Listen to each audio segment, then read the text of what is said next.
এই তো কদিন আগেই রিপোর্ট করেছিলাম পাকিস্তান বাঘা বাঘা কোচকে নিয়ে আসতে পারে, বাংলাদেশ অজুহাত দেখায়। যেই কথা সেই কাজ। গ্যারি কার্স্টেনের মতো ভারতকে বিশ্বকাপ জেতানো কোচকে নিয়ে এলো পাকিস্তান।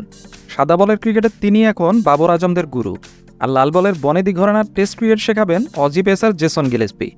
এই পুরনো খবরের ভিড়ে নতুন একটা টাটকা খবর দিচ্ছি। কর্পোরেট জগতে যেমন সেল টার্গেট দিয়ে দেওয়া হয়, ঘটনা অনেকটা সেরকমই।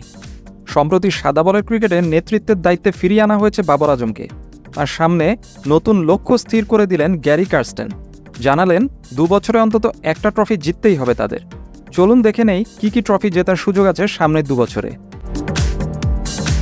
চলতি বছরে টি-20 বিশ্বকাপ রয়েছে, পরের বছর আছে চ্যাম্পিয়ন্স ট্রফি, তার পরের বছর আবার টি-20 বিশ্বকাপ এবং 2027-এ একদিনের বিশ্বকাপ রয়েছে। এই ট্রফিগুলোতেই আপাতত পাখির চোখ গ্যারি কার্স্টেনের। বর্তমানে গুজরাট টাইটান্স দলের কোচ কার্স্টেন পাকিস্তানের জাতীয় দলের দায়িত্ব নেবেন 22 মে থেকে। তার আগে পিসিবির পডকাস্টে বলেছেন, 4টি আইসিসি ট্রফির মধ্যে একটা জিততে পারলেই দারুণ কৃতিত্ব হবে, সেটা পরের টি-20 বিশ্বকাপই হোক অথবা 2 বছরের পরেরটা। কার্স্টেন আরও বলেছেন, আমার কাজ দলের সেরাটা বের করে আনা। যদি দলের সব ঠিকঠাক থাকে তাহলে ট্রফি জিততে পারবো। দল এখন কোথায় রয়েছে সেটা জানা খুবই দরকার। তারপরে ঠিক করব কোন দিকে যেতে হবে আমাদের।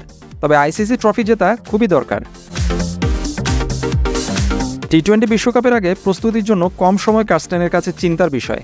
তিনি বলেছেন, আমি এখন অন্য কাজে ব্যস্ত, সেটা ছেড়ে আসা কঠিন। তবে পরিকল্পনা তৈরি করাই আছে। এখনকার কোচ আজহার মাহমুদও দারুণ কাজ করছে। কথা হচ্ছে আমার প্রতিদিন ওর সঙ্গে। কিভাবে খেলছে নজর রাখছি। পাকিস্তান যেখানে পরিকল্পনা করতে ব্যস্ত, বাংলাদেশ সেখানে ঢাকা প্রিমিয়ার লিগে একের পর এক সার্কাসের আয়োজন করেই যাচ্ছে। এটা খুবই হতাশার।